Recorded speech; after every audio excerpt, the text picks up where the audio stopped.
ಬೆಂಗಳೂರಿನಲ್ಲಿ gas cylinder ಅಭಾವದ ಬಿಸಿ ಈಗ ಆಶ್ರಮಗಳಿಗೂ ಕೂಡ ತಟ್ಟಿದೆ.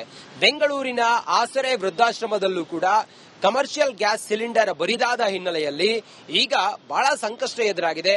ಅಕ್ಕಪಕ್ಕದ ಮನೆಯಿಂದ ಅಡುಗೆ ಮಾಡಿ ಆಶ್ರಮದಲ್ಲಿರುವ ವೃದ್ಧರಿಗೆ ಊಟವನ್ನ ಈಗ ನೀಡುತ್ತಿದ್ದಾರೆ.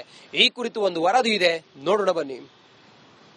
ಗ್ಯಾಸ್ ಸಿಲಿಂಡರ್ ವ್ಯತ್ಯಯದ ಸಮಸ್ಯೆ ಒಂದು ಕಡೆಯಲ್ಲಿ ಹೋಟೆಲ್ ಉದ್ಯಮವನ್ನ ನಷ್ಟದತ್ತ ದೂಗ್ತಾ ಇದ್ರೆ, ಮತ್ತೊಂದು ಕಡೆಯಲ್ಲಿ ಬಡವರಿಗೆ ಆಸರೆ ಆಗಿರುವಂತಹ ವೃದ್ಧಾಶ್ರಮಗಳಿಗೆ ತಟ್ಟಿರುವಂತದ್ದು. ಪ್ರಮುಖವಾಗಿ ವೃದ್ಧಾಶ್ರಮಗಳಲ್ಲಿ ಸಾವಿರಾರು ಜನರನ್ನ ಕರೆತಂದು ಅವರಿಗೆ ಉಚಿತ ವ್ಯವಸ್ಥೆಗಳನ್ನ ಮಾಡಲಾಗುತ್ತೆ, ಊಟ ಉಪಚಾರಗಳನ್ನ ನೀಡಲಾಗುತ್ತೆ. ಅಂತಹದ್ದೇ ಒಂದು ಆಸರೆ ವೃದ್ಧಾಶ್ರಮದಲ್ಲಿ ನಾವೀಗ ಇದ್ದೇವೆ. ಇಲ್ಲಿನ ಆಶ್ರಮಕ್ಕೂ ಕೂಡ ಈ ಒಂದು ಸಮಸ್ಯೆ ತಟ್ಟಿರುವಂತದ್ದು. ಗ್ಯಾಸ್ ಸಿಲಿಂಡರ್ ನ ಅಭಾವ ಕಾಡಿರುವಂತದ್ದು. ಯಾಕಂತ ಹೇಳಿದ್ರೆ ಸುಮಾರು 197 ಜನರು ಈ ಒಂದು ಆಶ್ರಮದಲ್ಲಿ ಇರುವಂತದ್ದು. ಉಚಿತವಾಗಿ ಅವರಿಗೆ ಊಟದ ವ್ಯವಸ್ಥೆ ಆಗಿರ್ಬೋದು, ವಸ್ತ್ರದ ವ್ಯವಸ್ಥೆ ಆಗಿರ್ಬೋದು, ಎಲ್ಲವನ್ನ ಕೂಡ ಕಳೆದ ಅನೇಕ ವರ್ಷಗಳಿಂದ ಈ ಒಂದು ವೃದ್ಧಾಶ್ರಮದಲ್ಲಿ ಮಾಡ್ಕೊಂಡು ಬರಲಾಗ್ತಾ ಇದೆ. ಈ ಒಂದು ಆಶ್ರಮದಲ್ಲಿ ಇದೀಗ ಈ ಒಂದು ಸಿಲಿಂಡರ್ಗಳ ವ್ಯತ್ಯಯ ಏನಾಯ್ತು, ಆ ಒಂದು ವ್ಯತ್ಯಯದಿಂದಾಗಿ ದಿನನಿತ್ಯ ಆಹಾರವನ್ನ ತಯಾರು ಮಾಡೋದೇ ಕಷ್ಟ ಅನ್ನುವಂತಹ ಪರಿಸ್ಥಿತಿ ಬಂದು ತಲುಪಿರುವಂತದ್ದು. ಪ್ರಮುಖವಾಗಿ ದಿನನಿತ್ಯ ಒಂದು ಸಿಲಿಂಡರ್ ಬೇಕಾಗುತ್ತೆ.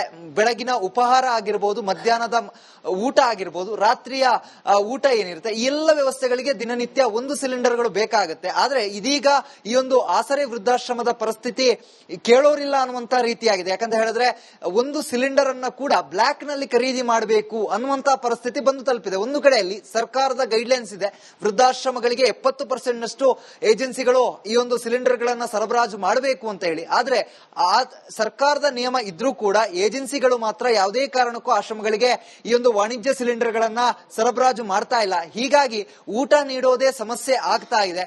ದಿನನಿತ್ಯ ಏನೇ ಮಾಡಿದ್ರು ಕೂಡ ವೃದ್ಧಾಶ್ರಮಗಳಲ್ಲಿ ಊಟವನ್ನ ನೀಡಲೇಬೇಕಾಗತ್ತೆ. ಅದನ್ನೇ ಆಶಿಸಿಕೊಂಡು, ಅದನ್ನೇ ಬಯಸಿಕೊಂಡು ಅನೇಕರು ಇಲ್ಲಿ ವಾಸ ಇದ್ದಾರೆ. ಆದ್ರೆ ಈಗ ಇರುವಂತಹ ಪರಿಸ್ಥಿತಿಯಲ್ಲಿ ಮುಂದಿನ ದಿನಗಳಲ್ಲಿ ಏನಾಗುತ್ತೆ, ಬ್ಲಾಕ್ ಅಲ್ಲಿ ಸಿಲಿಂಡರ್ ಗಳನ್ನ ತರೋದು ಹೇಗೆ ಅನ್ನುವಂತಹ ವ್ಯವಸ್ಥೆ ನಿರ್ಮಾಣ ಆಗಿ ಹೋಗಿದೆ. ಅದರ ಮಾಲೀಕರಿದ್ದಾರೆ, ಅವ್ರನ್ನೇ ಮಾತಾಡಿಸ ಹೋಗ್ತೀನಿ. ಮೇಡಮ್, ಈಗ ಪ್ರಮುಖವಾಗಿ ಉಚಿತವಾಗಿ ವಸ್ತ್ರ, ಊಟ, ಉಪಚಾರ ಎಲ್ಲ ನೀಡ್ತೀರಾ, ಆದ್ರೆ ಇದೀಗ ಸಿಲಿಂಡರ್ ಸಮಸ್ಯೆ ಕಾಡ್ತಾ ಇದೆ. ಎಷ್ಟು ಕಷ್ಟ ಆಗ್ತಾ ಇದೆ ಅಂತ? ಎಷ್ಟು ಕಷ್ಟ ಆಗ್ತಾ ಇದೆ ಅಂತಂದ್ರೆ ಹೇಳಕ್ ಅಸಾಧ್ಯ ಆಗಿದೆ. ಇವತ್ತು ಯುಗಾದಿ ಹಬ್ಬ, ಪ್ರತಿ ವರ್ಷ ಯುಗಾದಿ ಹಬ್ಬದ ದಿನ ಒಬ್ಬಟ್ಟು ಊಟ ಕೊಡ್ತಾ ಇದ್ವಿ. ಇವತ್ತು ಪಾಯಸ, ಅನ್ನ, ಸಾಂಬಾರು, ಒಂದು ಪಲ್ಯ, ಮೊಸರನ್ನಕ್ಕೆ ಮುಗಿಸಿದ್ವಿ. ಸಿಲಿಂಡರ್ಗೆ ಎಷ್ಟು ಫೋನ್ ಮಾಡಿದ್ರು ಫೋನ್ಗಳು ಎತ್ತಲ್ಲ. ಬುಕಿಂಗ್ ಮಾಡಕ್ ಹೋದ್ರೆ ಮೊಬೈಲ್ ಬುಕಿಂಗ್ ತಗೊಳ್ತಾ ಇಲ್ಲ. ಆಫೀಸ್ಗಳಿಗೆ ಫೋನ್ ಮಾಡಿದ್ರೆ ಫೋನ್ ರೆಸ್ಪಾನ್ಸಿಬಲ್ ಇಲ್ಲ, ಎತ್ತಲ್ಲ. ಎತ್ತಿದ್ರು ಕಟ್ ಮಾಡ್ತಾರೆ, ಕೇಳಿಸ್ಲಿಲ್ಲ ತರ ಇದ್ ಮಾಡ್ತಿದ್ದಾರೆ. ಸಮಸ್ಯೆ ಅಂದ್ರೆ ತುಂಬಾನೇ ಸಮಸ್ಯೆ ಆಗ್ತಿದೆ. ಇನ್ನೇನ್ ನಮಗೆ 2-3 ದಿನ ಬರ್ಬೋದು. ಯಾಕಂದ್ರೆ ಅಕ್ಕಪಕ್ಕದವ್ರ ಮನೆಯಲ್ಲ ಸಿಲಿಂಡರ್ ಕೊಟ್ಟಿದ್ದಾರೆ, ಇಲ್ಲ ಅಂತ ಹೇಳ್ಬಾರ್ದು. ಇವಾಗ ಅದು ಕೂಡ ಮುಗಿತಾ ಬಂದಿದೆ. 2-3 ದಿನ ಬಿಟ್ರೆ ಎಲ್ಲಿಗೆ ಹೋಗುತ್ತೆ ನಮ್ಮ ಪರಿಸ್ಥಿತಿ ಅಂತ ಗೊತ್ತಿಲ್ಲ. ಇಲ್ಲಿ ಒಲೆ ಹಾಕಿ ಅಡಿಗೆ ಮಾಡೋಣ ಅಂದ್ರೂ ಕೂಡ ಜಾಗ ಇಲ್ಲ. ದಯವಿಟ್ಟು ಯಾರಾದ್ರೂ ಇದನ್ನ ಗಮನಿಸಿ ಆಶ್ರಮಗಳಿಗೆ, ಯಾಕಂದ್ರೆ ಅಲ್ಲಿರೋದೆಲ್ಲ ಬಡವರು, ದುಡ್ಡಿರೋ ಶ್ರೀಮಂತರುಗಳಲ್ಲ, ಅವರು ಹೊಟ್ಟೆ ತುಂಬಿಸೋಕೋಸ್ಕರ ಕಷ್ಟಪಡ್ತಾ ಇದೀವಿ. ಸಿಲಿಂಡರ್ನ ಸಹಕಾರ ಮಾಡಿ ಸಿಲಿಂಡರ್ ಕಂಪನಿಗಳಿಗೆ ದಯವಿಟ್ಟು ತಿಳಿಸಿ, ಕೊನೆ ಪಕ್ಷ ವಾರಕ್ಕೆ 2 ಆದ್ರೂ ಸಿಲಿಂಡರ್ ಕೊಟ್ರೆ ಹೆಂಗೋ ಆಗುತ್ತೆ. ಯಾಕಂದ್ರೆ ನಮಗೆ ಪ್ರತಿದಿನಕ್ಕೆ 2-3 ದಿನಕ್ಕೆ ಒಂದು ಸಿಲಿಂಡರ್ ಬೇಕೇ ಬೇಕು.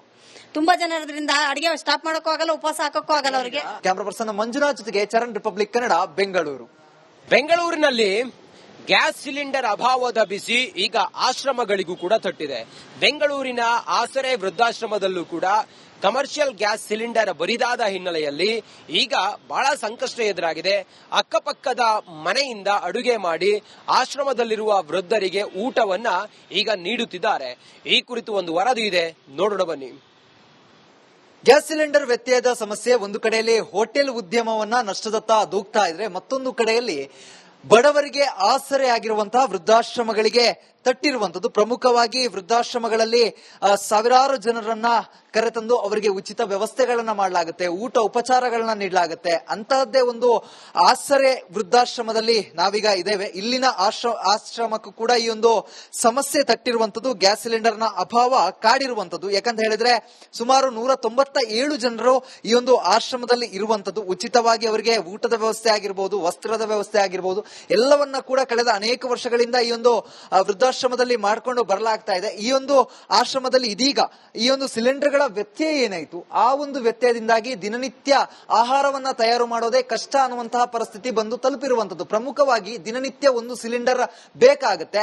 ಬೆಳಗಿನ ಉಪಹಾರ ಆಗಿರ್ಬೋದು, ಮಧ್ಯಾಹ್ನದ ಊಟ ಆಗಿರ್ಬೋದು, ರಾತ್ರಿಯ ಊಟ ಏನಿರುತ್ತೆ, ಈ ಎಲ್ಲ ವ್ಯವಸ್ಥೆಗಳಿಗೆ ದಿನನಿತ್ಯ ಒಂದು ಸಿಲಿಂಡರ್ಗಳು ಬೇಕಾಗುತ್ತೆ. ಆದ್ರೆ ಇದೀಗ ಈ ಒಂದು ಆಸರೆ ವೃದ್ಧಾಶ್ರಮದ ಪರಿಸ್ಥಿತಿ ಕೇಳೋರಿಲ್ಲ ಅನ್ನುವಂತ ರೀತಿಯಾಗಿದೆ. ಯಾಕಂತ ಹೇಳಿದ್ರೆ ಒಂದು ಸಿಲಿಂಡರ್ ಅನ್ನ ಕೂಡ ಬ್ಲಾಕ್ ನಲ್ಲಿ ಖರೀದಿ ಮಾಡಬೇಕು ಅನ್ನುವಂತ ಪರಿಸ್ಥಿತಿ ಬಂದು ತಲುಪಿದೆ. ಒಂದು ಕಡೆಯಲ್ಲಿ ಸರ್ಕಾರದ ಗೈಡ್ಲೈನ್ಸ್ ಇದೆ, ವೃದ್ಧಾಶ್ರಮಗಳಿಗೆ 70% ನಷ್ಟು ಏಜೆನ್ಸಿಗಳು ಈ ಒಂದು ಸಿಲಿಂಡರ್ ಗಳನ್ನ ಸರಬರಾಜು ಮಾಡಬೇಕು ಅಂತ ಹೇಳಿ. ಆದ್ರೆ ಆ ಸರ್ಕಾರದ ನಿಯಮ ಇದ್ರೂ ಕೂಡ ಏಜೆನ್ಸಿಗಳು ಮಾತ್ರ ಯಾವುದೇ ಕಾರಣಕ್ಕೂ ಆಶ್ರಮಗಳಿಗೆ ಈ ಒಂದು ವಾಣಿಜ್ಯ ಸಿಲಿಂಡರ್ ಗಳನ್ನ ಸರಬರಾಜು ಮಾಡ್ತಾ ಇಲ್ಲ. ಹೀಗಾಗಿ ಊಟ ನೀಡೋದೇ ಸಮಸ್ಯೆ ಆಗ್ತಾ ಇದೆ.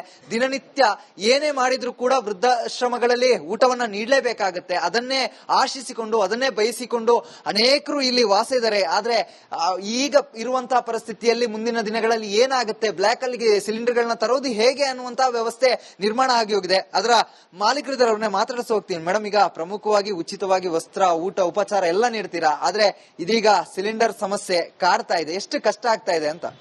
ಎಷ್ಟು ಕಷ್ಟ ಆಗ್ತಾ ಇದೆ ಅಂತಂದ್ರೆ ಹೇಳಕ್ ಅಸಾಧ್ಯ ಆಗಿದೆ. ಇವತ್ತು ಯುಗಾದಿ ಹಬ್ಬ, ಪ್ರತಿ ವರ್ಷ ಯುಗಾದಿ ಹಬ್ಬದ ದಿನ ಒಬ್ಬಟ್ಟು ಊಟ ಕೊಡ್ತಾ ಇದ್ವಿ. ಇವತ್ತು ಪಾಯಸ, ಅನ್ನ, ಸಾಂಬಾರು, ಒಂದು ಪಲ್ಯ, ಮೊಸರನ್ನಕ್ಕೆ ಮುಗಿಸಿದೀವಿ. ಸಿಲಿಂಡರ್ಗೆ ಎಷ್ಟು ಫೋನ್ ಮಾಡಿದ್ರು ಫೋನ್ಗಳು ಎತ್ತಲ್ಲ. ಬುಕಿಂಗ್ ಮಾಡಕ್ ಹೋದ್ರೆ ಮೊಬೈಲ್ ಬುಕಿಂಗ್ ತಗೊಳ್ತಾ ಇಲ್ಲ. ಆಫೀಸ್ಗಳಿಗೆ ಫೋನ್ ಮಾಡಿದ್ರೆ ಫೋನ್ ರೆಸ್ಪಾನ್ಸಿಬಲ್ ಇಲ್ಲ, ಎತ್ತಲ್ಲ. ಎತ್ತಿದ್ರು ಕಟ್ ಮಾಡ್ತಾರೆ, ಕೇಳಿಸ್ಲಿಲ್ಲ ತರ ಇದ್ ಮಾಡ್ತಿದ್ದಾರೆ. ಸಮಸ್ಯೆ ಅಂದ್ರೆ ತುಂಬಾನೇ ಸಮಸ್ಯೆ ಆಗ್ತಿದೆ. ಇನ್ನೇನ್ ನಮಗೆ ಇನ್ನು 2-3 ದಿನ ಬರ್ಬೋದು. ಯಾಕಂದ್ರೆ ಅಕ್ಕಪಕ್ಕದವ್ರ ಮನೆಯಲ್ಲ ಸಿಲಿಂಡರ್ ಕೊಟ್ಟಿದ್ದಾರೆ, ಇಲ್ಲ ಅಂತ ಹೇಳ್ಬಾರ್ದು.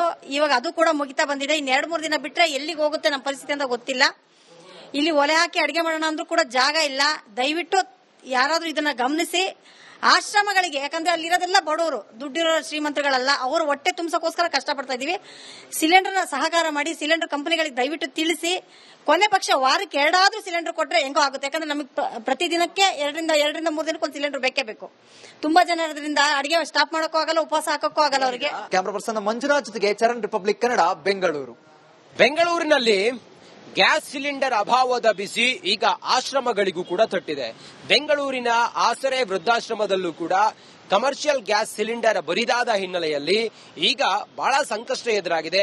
ಅಕ್ಕಪಕ್ಕದ ಮನೆಯಿಂದ ಅಡುಗೆ ಮಾಡಿ ಆಶ್ರಮದಲ್ಲಿರುವ ವೃದ್ಧರಿಗೆ ಊಟವನ್ನ ಈಗ ನೀಡುತ್ತಿದ್ದಾರೆ. ಈ ಕುರಿತು ಒಂದು ವರದಿ ಇದೆ, ನೋಡೋಣ ಬನ್ನಿ. ಗ್ಯಾಸ್ ಸಿಲಿಂಡರ್ ವ್ಯತ್ಯಯದ ಸಮಸ್ಯೆ ಒಂದು ಕಡೆಯಲ್ಲಿ ಹೋಟೆಲ್ ಉದ್ಯಮವನ್ನ ನಷ್ಟದತ್ತ ದೂಗ್ತಾ ಇದ್ರೆ, ಮತ್ತೊಂದು ಕಡೆಯಲ್ಲಿ ಬಡವರಿಗೆ ಆಸರೆ ಆಗಿರುವಂತಹ ವೃದ್ಧಾಶ್ರಮಗಳಿಗೆ ತಟ್ಟಿರುವಂತದ್ದು. ಪ್ರಮುಖವಾಗಿ ವೃದ್ಧಾಶ್ರಮಗಳಲ್ಲಿ ಸಾವಿರಾರು ಜನರನ್ನ ಕರೆತಂದು ಅವರಿಗೆ ಉಚಿತ ವ್ಯವಸ್ಥೆಗಳನ್ನ ಮಾಡಲಾಗುತ್ತೆ, ಊಟ ಉಪಚಾರಗಳನ್ನ ನೀಡಲಾಗುತ್ತೆ. ಅಂತಹದ್ದೇ ಒಂದು ಆಸರೆ ವೃದ್ಧಾಶ್ರಮದಲ್ಲಿ ನಾವೀಗ ಇದ್ದೇವೆ. ಇಲ್ಲಿನ ಆಶ್ರಮಕ್ಕೂ ಕೂಡ ಈ ಒಂದು ಸಮಸ್ಯೆ ತಟ್ಟಿರುವಂತದ್ದು, ಗ್ಯಾಸ್ ಸಿಲಿಂಡರ್ ನ ಅಭಾವ ಕಾಡಿರುವಂತದ್ದು. ಯಾಕಂತ ಹೇಳಿದ್ರೆ ಸುಮಾರು 197 ಜನರು ಈ ಒಂದು ಆಶ್ರಮದಲ್ಲಿ ಇರುವಂತದ್ದು. ಉಚಿತವಾಗಿ ಅವರಿಗೆ ಊಟದ ವ್ಯವಸ್ಥೆ ಆಗಿರ್ಬೋದು, ವಸ್ತ್ರದ ವ್ಯವಸ್ಥೆ ಆಗಿರ್ಬೋದು, ಎಲ್ಲವನ್ನ ಕೂಡ ಕಳೆದ ಅನೇಕ ವರ್ಷಗಳಿಂದ ಈ ಒಂದು ವೃದ್ಧಾಶ್ರಮದಲ್ಲಿ ಮಾಡ್ಕೊಂಡು ಬರಲಾಗ್ತಾ ಇದೆ. ಈ ಒಂದು ಆಶ್ರಮದಲ್ಲಿ ಇದೀಗ ಈ ಒಂದು ಸಿಲಿಂಡರ್ಗಳ ವ್ಯತ್ಯಯ ಏನಾಯ್ತು, ಆ ಒಂದು ವ್ಯತ್ಯಯದಿಂದಾಗಿ ದಿನನಿತ್ಯ ಆಹಾರವನ್ನ ತಯಾರು ಮಾಡೋದೇ ಕಷ್ಟ ಅನ್ನುವಂತಹ ಪರಿಸ್ಥಿತಿ ಬಂದು ತಲುಪಿರುವಂತದ್ದು. ಪ್ರಮುಖವಾಗಿ ದಿನನಿತ್ಯ ಒಂದು ಸಿಲಿಂಡರ್ ಬೇಕಾಗುತ್ತೆ.